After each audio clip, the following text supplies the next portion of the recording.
Hey, what's up everyone? This is Anthony from Anthony's Customs, and for this review we are looking at my newest custom, which is an original design for Deathstroke.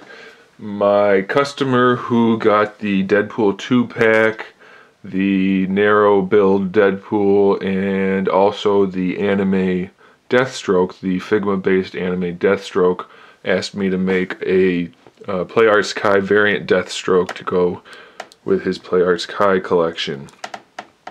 And so he said, why don't we use Green Lantern? That would make a good base body. And I said, yes, I agree, let's do that. And so this is what I made. The body is largely unchanged as far as sculpt goes.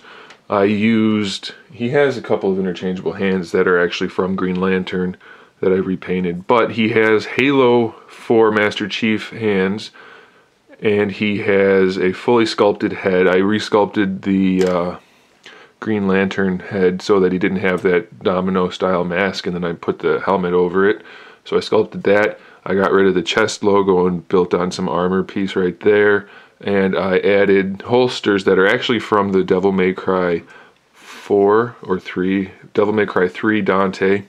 Then I resculpted those to match the design, so those are connected to him there. Then on the back, let's look at the back. On the back I added a sword holder and a staff holder, and obviously those both come out. The sword is from the Hot Toys Storm Shadow, I believe, but that was just a plain old black blade with an orangish brown handle, so that didn't look so good. So I painted the handle to be like a gunmetal color, and I put a silver edge along the sword all the way up and down to give it some nice style. So I did that, put this on here to match the armor, and then I also came up with a set of little loop thingies to hold his staff. So this staff here is just some brushed aluminum. It's hollow and lightweight, but it looks good, so I made that for him. I didn't make the metal, but I cut it and capped it and whatever. So that's that. But then I also made these two staffs, which are smaller, and they go in either hand, and they have spikes on the end because I thought that would be cool for Deathstroke for the variant version. And the bonus about these is they connect and turn into one big staff that also fits in his back here. So he has a spiked version as well, and I thought making it mostly black would go nicely with the Storm Shadow sword.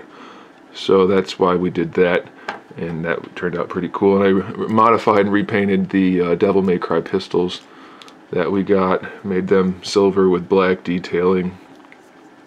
Modified the holsters a little bit to get the pistols to fit in nicely and to narrow them down and kind of just make them fit the figure. And then lastly, because we wanted to give him a rifle that kind of fit the design, gave him the Halo 4 assault rifle. And I've just put a peg hole in his back so that could go on in addition to the sword and the staff. So all of his weapons go right in there. Fortunately, I couldn't figure out a clean way to give him a way to hold both staffs at the same time without it looking kind of clustered up. So only one can go in the back at a time, but what are you going to do? I'm not a magician, people. I just make action figures. So then, after getting the sculpt all down to the way I wanted it, I had to paint it.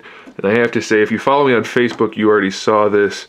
This was a lot of paint work and a lot of 8-hour, 10-hour sessions to get this painted, and I actually developed some carpal tunnel in my wrist doing it, but I think it was well worth it because I had a lot of fun despite that, and I think it turned out pretty good. Let me know what you guys think.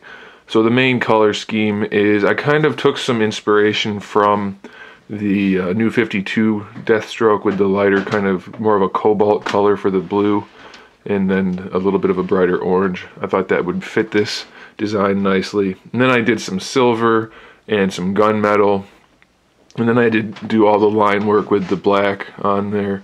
And then in some areas you can see, like around the oranges here, the collar up there, little accent pieces here and there, and then down the spine all the way you can see, and up there there's some gold accenting all of that.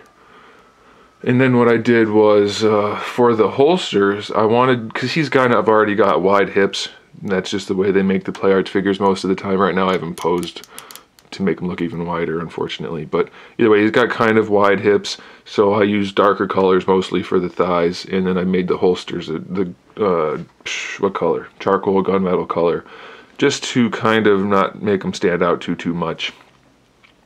But I had a lot of fun. I made all of this kind of carbon fiber texture, the blue metallic color, and then I just did the black, or not the black, the charcoal and the silver accent pieces throughout. I made the majority of his elbow or forearm pieces the semi-gloss black, and I did the same thing for the boots. I thought that gave it a nice look. Then I just did, like I said, all the panel lining and all that kind of stuff. It took forever, but I enjoyed it, and my customer really likes how it turned out. So I'd like to know what you guys think as well. I also took, because I had to take it apart obviously to paint it, but I also increased the articulation for the torso, because as you guys know, the variant Green Lantern doesn't have the best range of motion for the torso, and I could only do a little bit to help it because of how it's made. The pegs are really short, so they don't have a great range of motion to begin with. And I couldn't really do too much with it, but I hollowed it out and modified it a little bit for the upper torso and the lower torso, so that'll help a little bit. But I'm super happy with how he turned out. I really enjoyed making this, and I kind of hope I get to make more figures along this style, because it was a lot of fun. I just finished it, sorry, so I just want to look at it. Alright, so there it is, guys. There's, I'll give you a height measurement real quick. He stands about 10¼ inches tall, roughly, and that's about it. So not too much to say, since most of the work on this guy was just the paint application.